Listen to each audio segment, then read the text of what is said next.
Buenos días. Vamos a comenzar la transmisión para la Iglesia Bíblica del Camino de Córdoba, Argentina. Y seguimos estudiando la primera carta de Pedro. Y recordemos que Pedro le escribe a un grupo de hermanos que había huido de Roma para evitar la persecución o para evitar la muerte directamente. Le escribe a estos hermanos para que sepan cómo conducirse dentro de la sociedad, cómo conducirse en el mundo en el que están viviendo. Pedro escribe esto, y ellos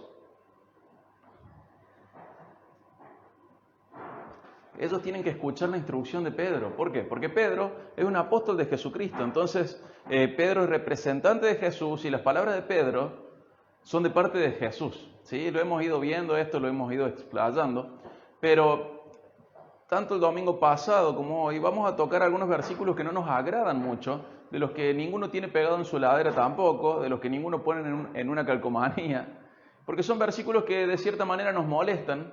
Incluso en nuestra carnalidad como humanos, fracciones de la iglesia han decidido sacarlos a estos versículos, no sacarlos de la Biblia, sino decir, bueno, ahora no se aplican más. Esos versículos ya fueron, eran para su contexto, eran para lo que había en ese tiempo.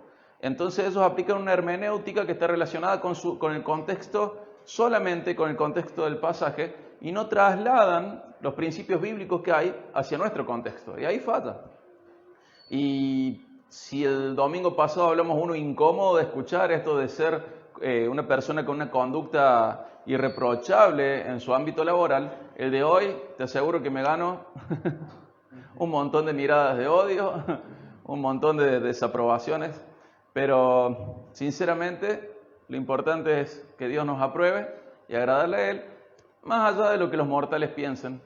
Entonces hoy vamos a leer un pasaje que es incómodo también, un pasaje que es incómodo, y más de uno de los que está escuchando en las redes o de los que está presente se va a sentir con comezón al escuchar esto, le va a molestar este pasaje. La Biblia nos advertía de que iba a haber tiempos en los cuales las personas les iba a molestar al oído escuchar la palabra de Dios. Y hoy va a ser un ejemplo de esto y le va a pasar a la mayoría de nosotros esto. No es que este versículo le va a molestar a los más pecadores. Nos molesta a todos este versículo. Y por la manera de expresarlo, quizás a un sector le moleste más que al otro, pero luego hay una revancha para el primer sector, así que no se preocupen, solo tengan paciencia hasta que leamos todo lo que vamos a leer hoy. Pero teniendo en cuenta esta introducción, mientras nos conectábamos, mientras mandábamos los enlaces a diferentes personas, mientras compartíamos, vamos a leer Primera de Pedro y recordar que en el en el capítulo 2, él habla de la identidad y las implicancias prácticas de la identidad de los cristianos, implicancias presentes y futuras. Luego hace un paréntesis muy grande para hablar de Jesús. Y luego desde el 2.11 al 3.9 habla de la relación entre los cristianos y el mundo que los rodea, teniendo en cuenta a sus vecinos, a sus gobiernos, a sus amos o empleadores, a sus esposos, esposas, a las relaciones en general, incluyendo también la familia de Dios, incluyendo también la misma iglesia. Y leemos de nuevo como a modo de introducción a lo que vamos a leer, los versículos que engloban todo lo que sigue, que es 1 Pedro 2.11 al 12. Dice 1 Pedro 2, 11 al 12. Amados, les ruego como extranjeros y peregrinos, que se abstengan de las pasiones carnales que combaten contra el alma. Mantengan entre los gentiles una conducta irreprochable, a fin de que, con el propósito de que, en aquellos que les calumnian como malhechores, ellos, por razón de las buenas obras de ustedes, al considerarlas, glorifiquen a Dios en el día de la visitación. Ya hemos predicado este pasaje, pero este pasaje es representativo de lo que sigue. Pedro va a seguir enseñándonos de parte de Dios, de parte de Jesús mismo, cómo debemos relacionarnos con el mundo que nos rodea. Y ahora se viene lo picante. Ahora donde voy a recibir tomatazos, lechugazos. Ahora donde se nos va a complicar. Pero es palabra de Dios. Dice 1 Pedro 3, 1 al 7. Asimismo ustedes, mujeres, estén sujetas a sus maridos, de modo que si alguno de ellos son desobedientes a la palabra, puedan ser ganados sin palabra alguna por la conducta de sus mujeres, al observar ellos su conducta casta y respetuosa. Que el adorno de ustedes no sea el externo, peinados ostentosos, joyas de oro, vestidos lujosos, sino que sea lo que procede de lo íntimo del corazón, con el adorno incorruptible de un espíritu tierno y sereno, lo cual es precioso delante de Dios. Porque así también se adornaban en otro tiempo las santas mujeres que esperaban en Dios, estando sujetas a sus maridos. Así obedeció Sara a Abraham, llamándolo Señor, y ustedes han llegado a ser hijas de ellas, si hacen el bien y no tienen miedo de nada que pueda aterrorizarlas. Ustedes, maridos, igualmente convivan de una manera comprensiva con sus mujeres, como con un vaso más frágil, puesto que es mujer, dándole honor por ser heredera como ustedes de la gracia de la vida, para que sus oraciones no sean estorbadas. Y bueno, la verdad que a nadie le gustó lo que leímos, ¿verdad? O los varones dijeron, la parte de la mujer está buena, ahí. Y las mujeres dijeron, ahí viene la parte del varón y tenemos revancha. Pero esta es la palabra de Dios para nosotros. Esta es la palabra de Dios para el pueblo de Dios. Recordemos que hablábamos el domingo pasado de que hay dos tipos de personas. Una que cree en Dios y otra que se cree Dios. La persona que se cree Dios hace caso a lo que se le canta, hace caso a su propio corazón, a su propio interior. Y la que cree en Dios decide reconocerlo como Señor y obedece a Dios. Y acá podemos tomarlo o dejarlo y cada uno es libre de eso, pero es libre de una manera que está ligada a su conveniencia. Liberarse de esta instrucción de Dios es ir hacia un lugar que no nos conviene. Y lo vemos por propia experiencia, por propia experiencia o por experiencia de otro, con propia observación. Estos pasajes están ahí porque Dios quiso establecer el orden dentro del matrimonio. Y la verdad que no nos gusta. Ya parece que es más pesada la parte de la mujer, pero luego cuando hablemos de la parte del varón, van a ver que a los varones tampoco les gusta esto. Es medio pesado lo que dice acá. Pero es palabra de Dios. Entonces, recordando que Pedro tiene esta autoridad delegada por Cristo, que es un apóstol de Jesucristo, que tiene autoridad para echar fundamento doctrinal y de ahí el fundamento de nuestra ética, de entender lo que está bien, lo que está mal y cómo comportarnos, de nuestra ética, de nuestra moral, de nuestras creencias. En nombre de Jesucristo, Pedro nos enseña esto. Entonces tenemos que tomarlo muy en serio, porque es como si estuviera el mismísimo Cristo diciendo estas palabras. Y comienza así diciendo a sí mismo. ¿Por qué a sí mismo? ¿Por qué hace ese conector? Usa ese conector porque ya venía hablando de órdenes sociales. Entonces dice, bueno, con sus vecinos, con sus empleadores, con sus gobernantes, y ahora dice, y de la misma manera, mujeres con sus esposos, dice, asimismo ustedes, mujeres, estén sujetas a sus maridos. De modo que si alguno de ellos son desobedientes a la palabra, puedan ser ganados sin palabra alguna por la conducta de sus mujeres al observar ellos su conducta casta y respetuosa. Quiero hacer primero un paréntesis gramatical. La última generación ha desarrollado un tipo de alergia a la palabra sujeción y ha desarrollado una especie de sobrereacción. O sea, si a mí me pica un mosquito y yo no soy alérgico a los mosquitos, se me hace una roncha chiquita, pero si yo soy alérgico, se me hace una sobrereacción. Eso es una alergia. Y cuando hablamos de sujeción o sometimiento, decimos, está todo mal, se pudrió, acá cortame la cámara, cortame la iglesia, cortame todo, porque es una mala palabra. En el sentido en el cual ellos lo entienden, sí es una mala palabra fiera, fea, horrible. Pero en el sentido bíblico es otro tipo de palabra y tenemos que cuidarnos cuando reconocemos en nuestro corazón que tenemos esta alergia, esta sobrereacción a esta palabra.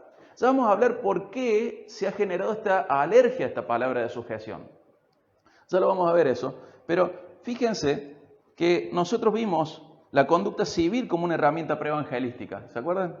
Vimos la conducta laboral como una herramienta preevangelística y ahora estamos viendo la conducta matrimonial como una conducta preevangelística.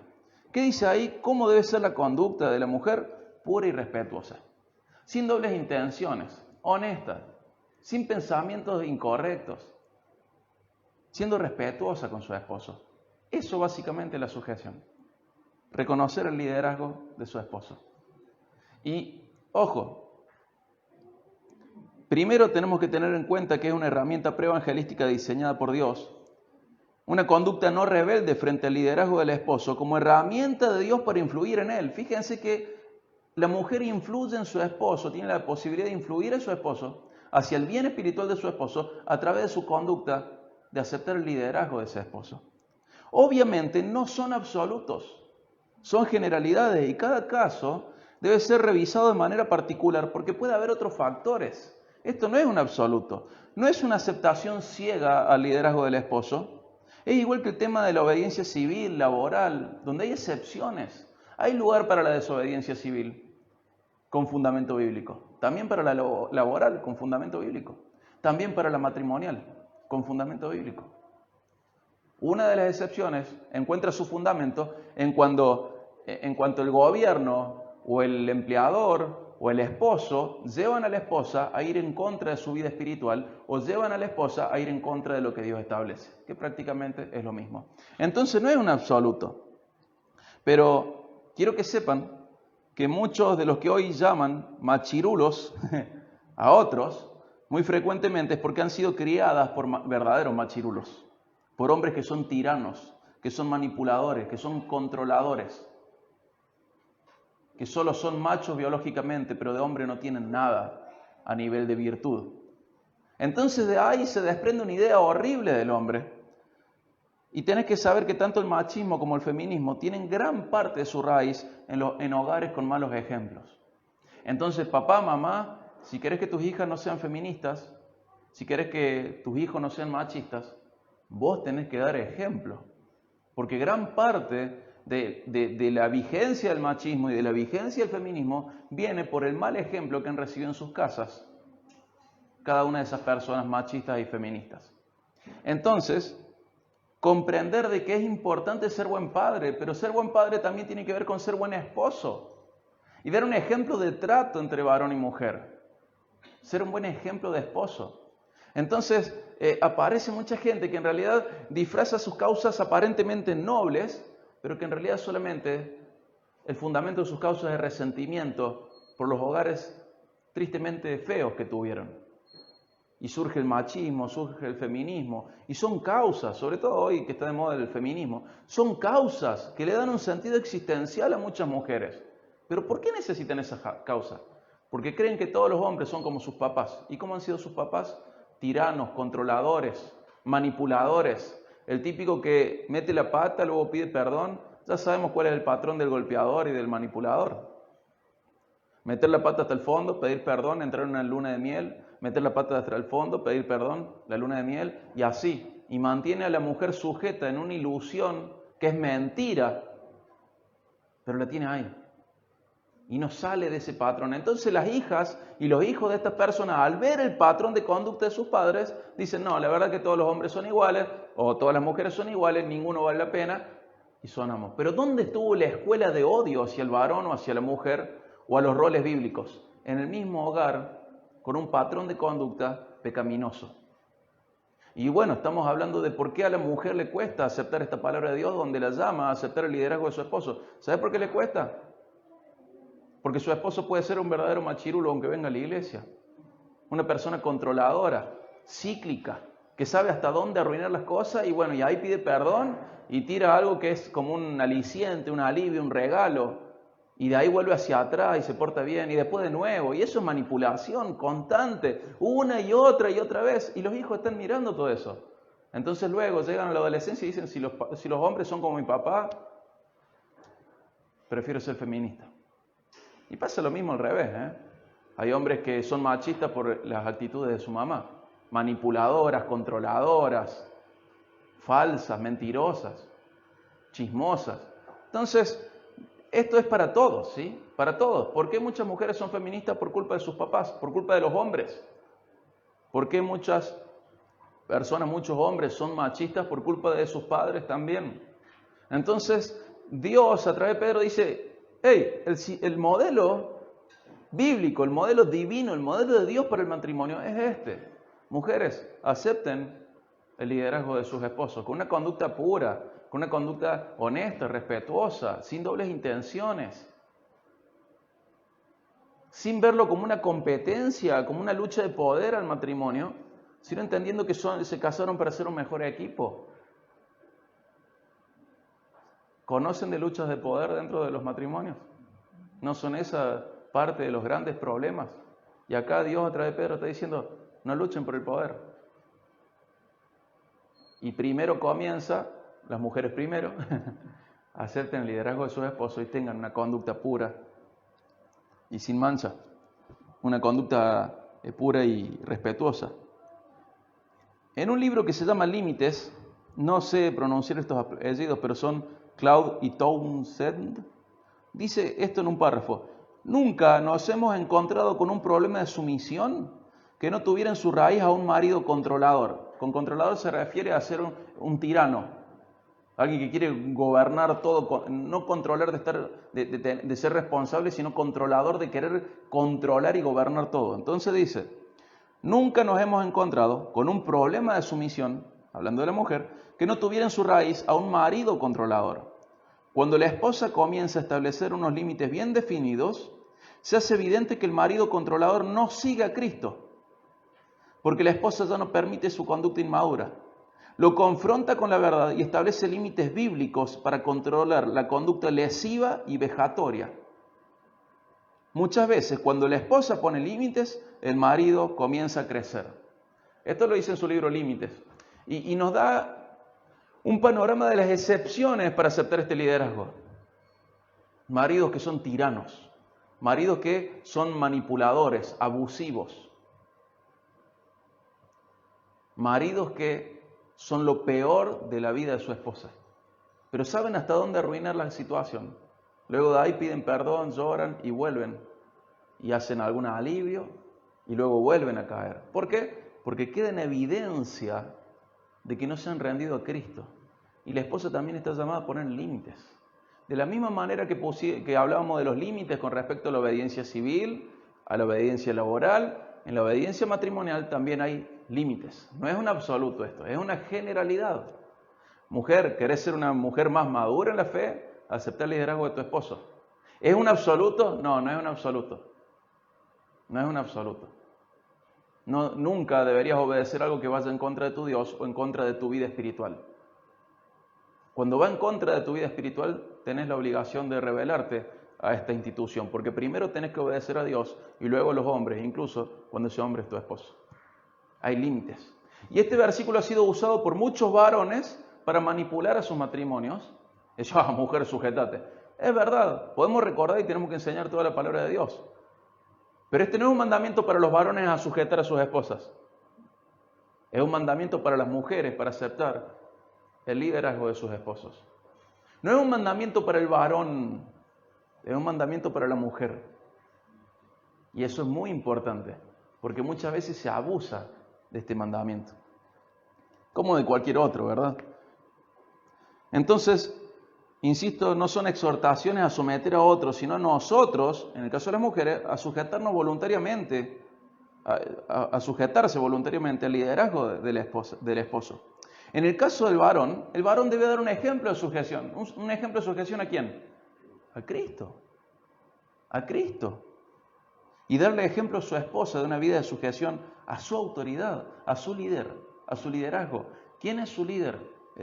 El líder de los dos es Cristo. Pero Dios ha establecido de que el líder dentro del matrimonio es el varón. Y puede ser que no nos guste, y puede ser, pero ¿acaso somos diferentes? No somos del mismo valor, sos del mismo valor, Cristo murió igual por los dos, tenés el mismo valor a nivel salvación, a nivel espiritual, tenés el mismo valor a nivel humano, tenés la misma dignidad, tenés la misma gloria entre los dos sexos, es todo igual, solo hay una diferencia de roles, en todo lo demás somos iguales, pero hay una diferencia de roles. Y acá donde se parten las aguas, ¿quién es Dios? ¿El que inspiró la Biblia o nuestro interior? Porque nuestro interior dice, qué roles, ni qué roles. Y hay varones que se dejan gobernar, hay mujeres que no se dejan gobernar y se invierten los roles. ¿Y qué pasó la primera vez que se invirtieron los roles en la Biblia? Adán y Eva fue primero y caímos todos. Pero bueno, insisto en que no es un mandamiento para obligar a otro, es un mandamiento para obligarse a uno mismo, en el caso de la mujer, a entender el rol que Dios le dio a su esposo de liderar el matrimonio dentro de lo que no vaya contra la vida espiritual de la mujer. Cuando la mujer está obedeciendo a su esposo contra la vida espiritual de la mujer tiene la obligación de poner límites, porque por la propia vida espiritual da cuenta cada uno de nosotros. Esto no es un mandamiento absoluto el que acabamos de leer en Pedro, es un mandamiento general y forma parte de un montón de mandamientos para dentro del matrimonio y para la vida cristiana, y hay límites. Así, hasta acá. Y dice, no tengas miedo. Y Dios te dice, no tengas miedo. Y muchas veces cuando la mujer pone ese límite, su esposo empieza a madurar. Pero hasta que no pone ese límite, está siguiéndole el juego a su esposo, que mete la pata, llora y pide perdón, recibe perdón, la lleva a Disney, mete la pata, y es un ciclo interminable y agotador, en donde mientras tanto van teniendo hijos que ven eso y terminan con filosofías de vida horribles y solos por el mal ejemplo que recibieron de su papá o de su mamá, como sea. Entonces, cuidado con esto, cuidado con esto.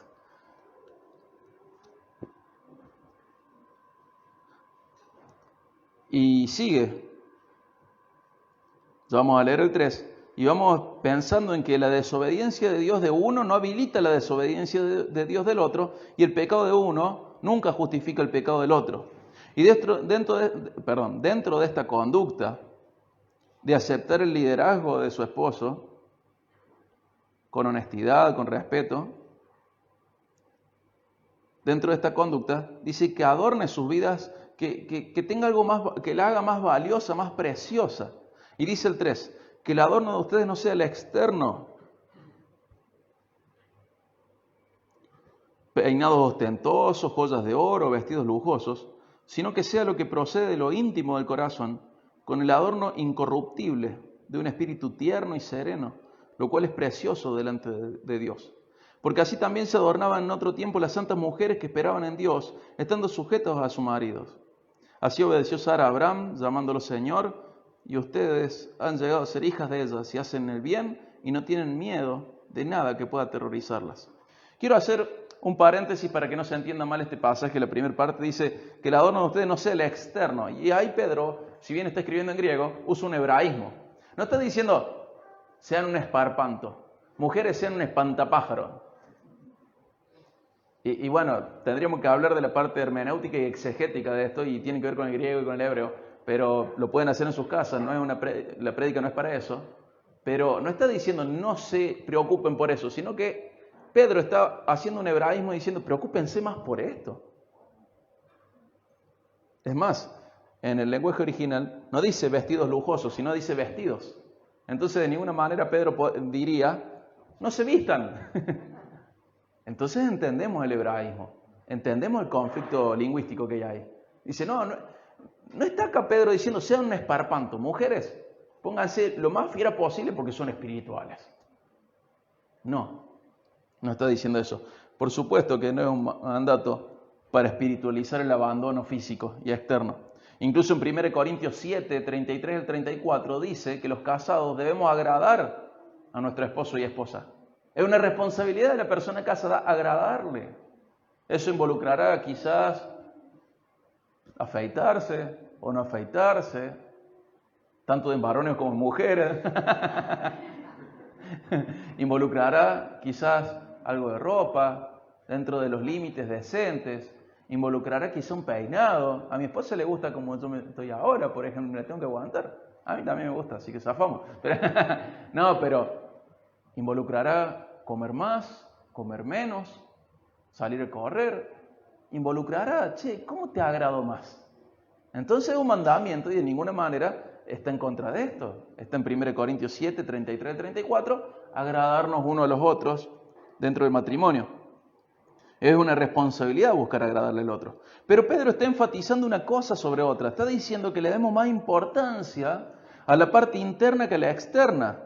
Insisto, no es dejar de cuidar lo externo, sino cuidar más aún lo interno. Nuestra cultura tiene un énfasis hacia lo externo. Y no somos ni los primeros ni los últimos. Y en este tiempo, hace 2000 años, pasaba lo mismo. ¿Cómo son las esculturas griegas y romanas, greco-romanas? ¿Gente fuera de estado? No, pasa que los estándares modernos de belleza... ¿Qué moderno? ¿Qué moderno?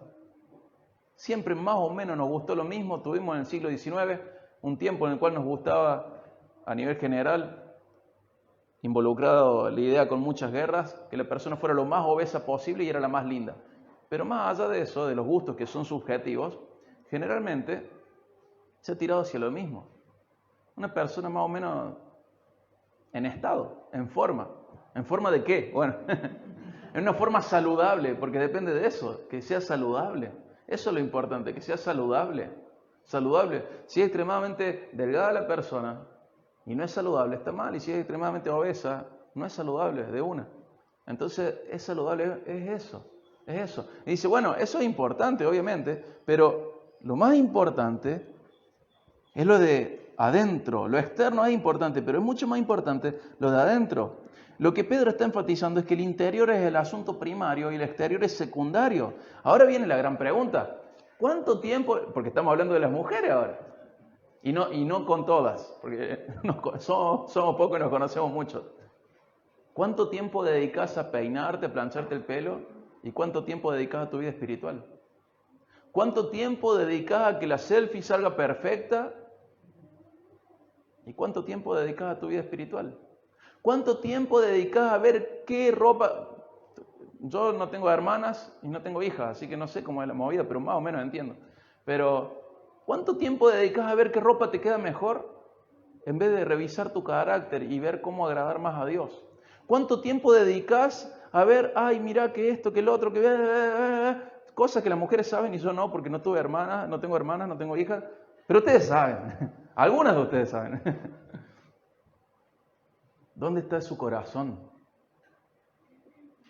¿Dónde está su corazón? ¿Cuánto tiempo, fuerzas y dinero se invierte en la parte externa y cuán pocos recursos se invierten en la parte interna? Entonces Pedro dice, recuerden, lo de adentro es lo más importante, tienen que tener una conducta especial, Y me llama la atención de que nosotros vivimos en una cultura supuestamente machista o machista, pero ¿alguien le dice señor a su esposo? No, ¿verdad? Ah, mi esposo, mi guacho. Pero fíjense qué interesante que sí muchos le dicen señora a su esposa. Y eso es muy feminista, ¿eh? Porque señor y señora son una posición de honor, de altura. Fíjense qué interesante eso en nuestro lenguaje. Pero Pedro dice, no se preocupen tanto, o sí, preocúpense por lo de afuera, pero preocúpense más por lo de adentro, mucho más por lo de adentro. Y quizás sería bueno que las mujeres que tienen esta tentación hagan un balance y decir, bueno, a ver cuánto tiempo, cuántas fuerzas, cuántos recursos dedico a la parte externa y compararlo con la parte interna. Y Pedro te diría, y bueno, da vuelta la balanza, no te pido que sea un espantapájaro, sino que te pido que hagas un balance y que en el balance pese más tu vida espiritual que la parte externa, ¿sí? Entonces que algunos de ustedes me odian y otros de ustedes me están queriendo en este momento, porque sienten, yo me preocupo de la parte interna, entonces no me peino, dice alguno, ni me afeito. Y otras dicen, mira el peso de este, quiere que seamos todas feas. No, yo creo que me he dado a entender, y si no, relea por favor el pasaje. Y ahora se viene picante para las mujeres. No queda acá, también hay para los varones, y acá viene la revancha. Y si viene el pasaje para los varones más cortito, es mucho más pesado. Así que bueno, seguimos la semana que viene. Fíjense lo que dice el 7. Ustedes maridos, igualmente, fíjense de nuevo el conector. Asimismo comenzó para las mujeres, igualmente, hablando de obediencia, de una conducta buena dentro de la sociedad, una conducta buena frente a los gobernantes, una conducta buena frente a los empleadores. Luego dijo asimismo una conducta buena dentro del matrimonio, y ahora dice igualmente, y va a hablar a los varones cómo es la conducta buena, según Dios, para los varones. Ustedes maridos igualmente, convivan de manera comprensiva con sus mujeres. ¡Ajá! Qué linda palabra que eligió la NBLA, ¿no? Como un vaso más frágil, puesto que es mujer, dándole honor por ser heredera como ustedes de la gracia de la vida, para que sus oraciones no sean estorbadas. ¡Pum! Bomba al final, ¿ah? ¡Apa! Bueno, primero, convivir. ¿Cuántos varones tristemente utilizan el trabajo y a los amigos para escapar de la convivencia en el hogar? Ven a su esposa para cenar juntos y a veces o para dormir. Y Pedro está diciendo, convivan con sus esposas. Pasen tiempo con sus esposas. También la complica más. Dice, convivan de una manera comprensiva. Ajá. Algunos se ríen en silencio. No se animan a reír por miedo que la esposa les pegue, yo sé. Pero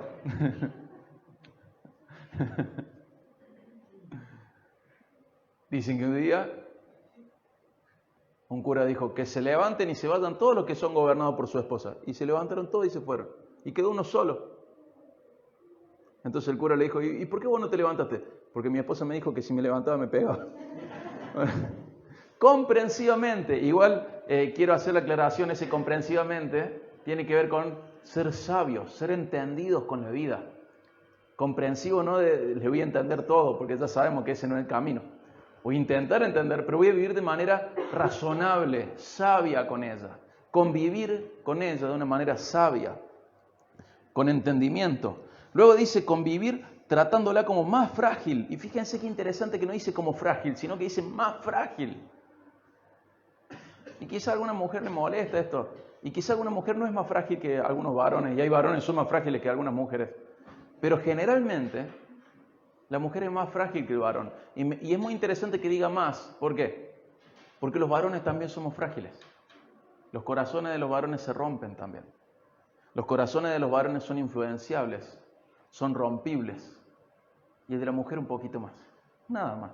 Son más sensibles. Entonces, al decir que conviva tratándola como más frágil, lo que está diciendo es, sean sensibles con ellas. Entonces, yo tardé mucho en darme cuenta de que quizá una palabra que le decía a un amigo o a alguien que me conocía más años, como acá el Señor que nos abre las puertas cada domingo, las tomaba de una manera, pero a mi esposa le pesaban de otra manera. Y eran las mismas palabras, y eran las mismas expresiones. Y para mi esposa era mucho más pesado lo que yo decía, mucho más fuerte, y muchas veces la hería y la sigo hiriendo, porque no me doy cuenta que ella no entiende la palabra como yo la entiendo, sino que ella es más sensible a mis palabras. Entonces en la convivencia, Pedro dice, ella no va a entender como te va a entender otro varón. Y no es solo porque es la relación entre varones y mujeres. Entre ellas les pasa lo mismo. Desde el jardín de infantes. Si te juntás con ella, no me junto más con vos. Son más frágiles porque se han herido más fácilmente entre ellas. O al revés, se han herido más fácilmente entre ellas porque son más frágiles que los varones. En cambio, los varones que nos agarramos trompadas, como el Señor que nos abre cada domingo, y somos amigos. Ahí tenés una muestra muy sencilla de que la mujer es un poquito más frágil que el varón. Los varones nos agarramos trompadas y luego estamos jugando juntos. Las mujeres, no es tan fácil que eso pase. No es tan fácil. ¿Por qué? Porque es un poquito más frágil. Entonces es más susceptible de ser herida. Y no está mal que uno reconozca, que la mujer reconozca que es un poquito más frágil. Es más sano eso que hacerse la superada. Porque muchas veces la que se hace la superada sigue recibiendo heridas y heridas y heridas y heridas y heridas. En vez de decir, che, me están haciendo bolsa, me están destrozando, frenen un poco.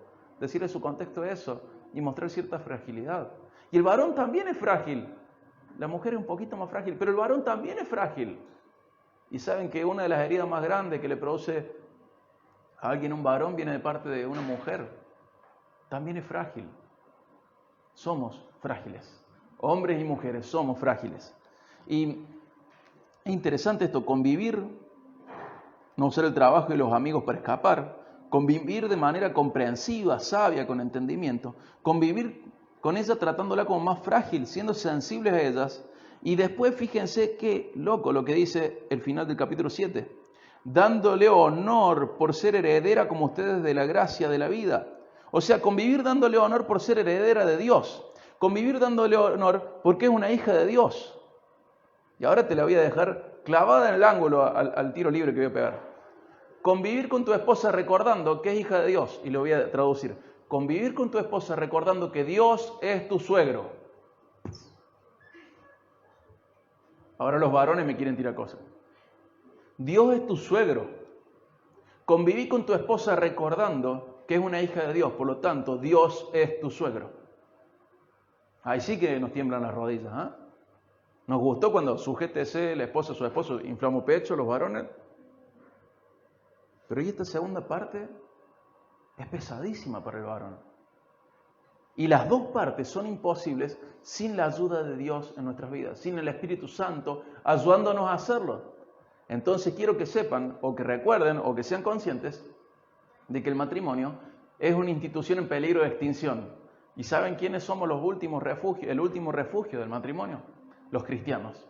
Así que más vale que nuestros matrimonios sean buenos, porque si no seguimos dándole a los paganos y a los ateos pretextos y motivos para desvalorizar el matrimonio. Pero si ellos vieran matrimonios sanos, qué lindo que sería. Y es lo que Dios quiere. El matrimonio es una herramienta preevangelística por Dios. Y tenemos que ser conscientes de esto. Conviví con tu esposa, recordando que Dios es tu suegro. No el viejo que te lo entregó. Dios es tu suegro. El otro viejo también es importante y lo queremos mucho, pero Dios es tu suegro. Y fíjense qué loco la implicancia que dice al final. Lo leo de nuevo el 7. Ustedes, maridos, igualmente convivan de manera comprensiva con sus esposas, como un vaso más frágil porque es mujer, dándole honor por ser heredera como ustedes de la gracia de vida, para que sus oraciones no sean estorbadas. De nuevo, nos complicamos, Señor.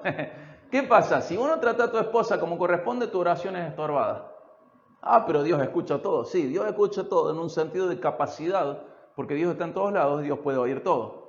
Pero escucharte y prestarte atención muchas veces no se produce porque vos no vivís como el hombre que Dios quiere que seas. El Señor no me escucha, el Señor no me contesta. ¿Dónde está Dios? Hermano, agarrá la Biblia, poné en la concordancia oración, orar, y vas a ver por qué Dios no te está contestando.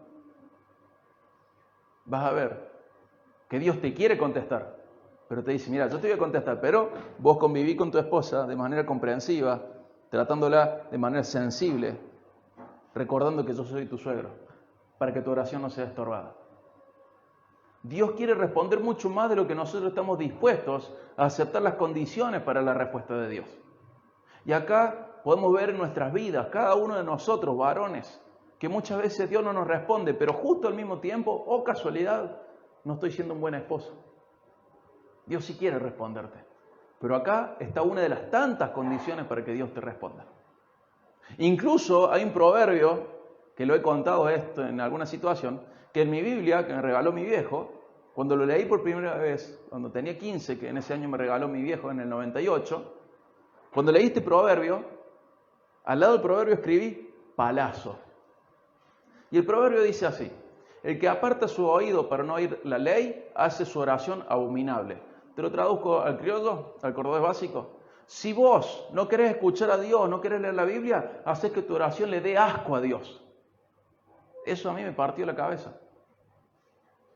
Porque estoy dando muchas veces oraciones que le dan asco a Dios. ¿Por qué? Porque no quiero oírle a Él.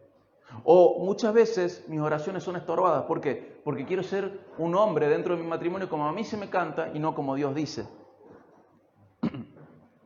Entonces tenemos implicancias. Y lo que hemos visto del 1 al 7, cosas que no nos gusta la parte que nos toca a cada uno, sino que nos gusta la parte que le toca al otro, ¿o no? Que las mujeres dijeron, qué bueno lo que le dijo a los hombres.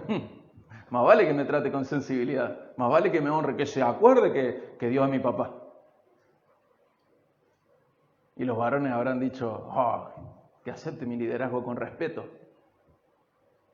Pero quiero que sepan que está dividido el pasaje y a cada uno le toca una parte y no la del otro. Entonces yo no puedo obligar a mi esposa a sujetarse. Ella lo tiene que hacer voluntariamente según su madurez espiritual.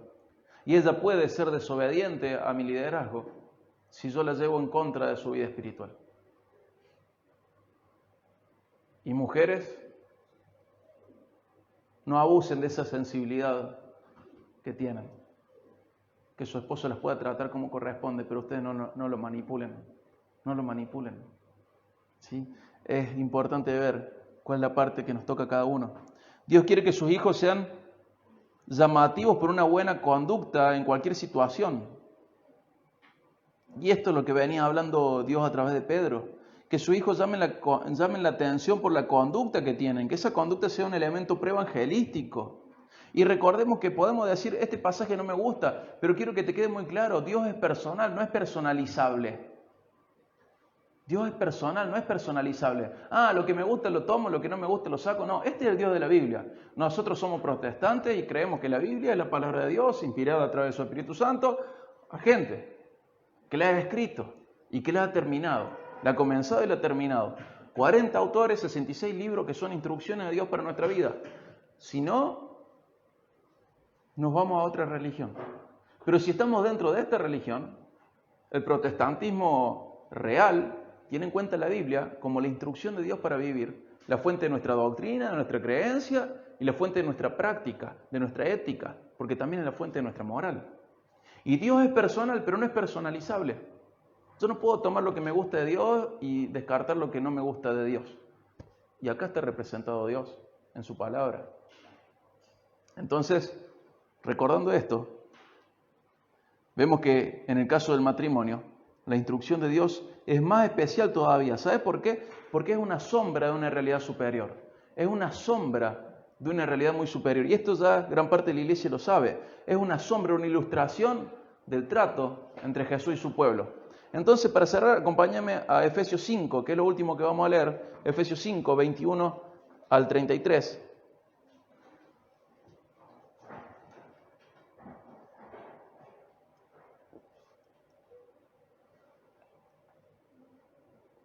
Efesios 5, 21 al 33.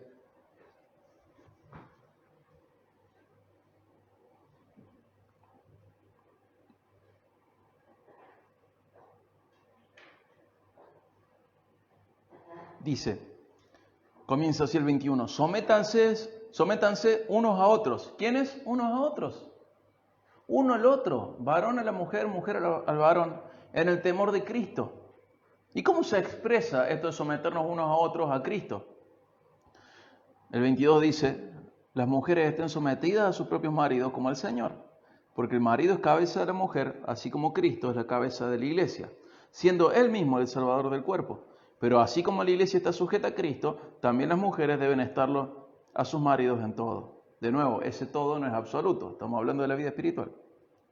Y sigue el 25, maridos, amen a sus mujeres, así como Cristo amó a la iglesia y se dio Él mismo por ella, para santificarla, habiéndola purificado por el lavamiento del agua con la palabra, a fin de presentársela a sí mismo, una iglesia en toda su gloria, sin que tenga mancha, ni arruga, ni cosa semejante, sino que fuera santa e inmaculada. Así deben también los maridos amar a sus esposas, a sus mujeres, como sus propios cuerpos. El que ama a su mujer, a sí mismo se ama. Fíjense qué lindo pasaje para escribirlo en la heladera. El que ama a su mujer, a sí mismo se ama. Porque nadie aborreció jamás su propio cuerpo, sino que lo sustenta y lo cuida, así como también Cristo la iglesia, porque somos miembros de su cuerpo. Por esto, el hombre dejará a su padre y a su madre y se unirá a su mujer, y los dos serán una sola carne. Grande es este misterio, pero hablo en referencia a Cristo y a la iglesia. En todo caso, cada uno de ustedes ame también a su mujer como a sí mismo, y que la mujer respete a su marido. Fíjense que le pide a la mujer básicamente que respete a su esposo y le pide al hombre que ame a su esposa. Y habla de un misterio. Y cuando la Biblia dice misterio, muchas veces habla de misterios que se resuelven en Cristo. Y este es un ejemplo de eso. El matrimonio existe en la tierra para ser una ilustración, una imagen imperfecta, una sombra del Evangelio. Eso es el matrimonio según Dios. Eso debe ser el matrimonio según Dios. Según nosotros el matrimonio es otra cosa, donde dos personas proyectan y hay una lucha de poder y hay un egoísmo y hay una cierta simbiosis en donde me ayuda a llegar a mis objetivos, yo le ayudo a ella sin querer ayudar a llegar a sus objetivos, pero eso no es el matrimonio según Dios. Y el matrimonio existe en la tierra, es una institución divina, incluso aparece antes del Estado, antes de la escuela, incluso aparece antes de la iglesia. Es una institución divina y Dios la puso acá para que cuando los matrimonios funcionen bien, sean una sombra, una imagen, una ilustración del Evangelio, del trato entre Jesús y su pueblo. Entonces, lo que vos comprendés del Evangelio tiene que ver con tu salvación. O sea, generalmente la persona que comprende bien el Evangelio es salva.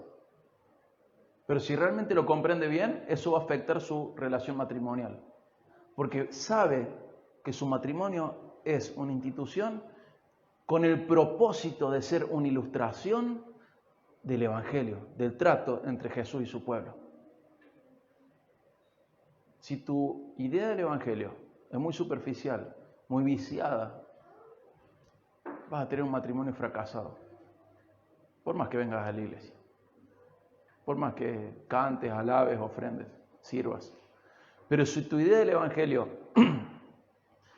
impacta en tu idea de matrimonio, que es lo que Dios quiere, tu matrimonio va a ser exitoso. Y te aseguro que si hay algo que Dios sí quiere que sea un éxito, es tu matrimonio.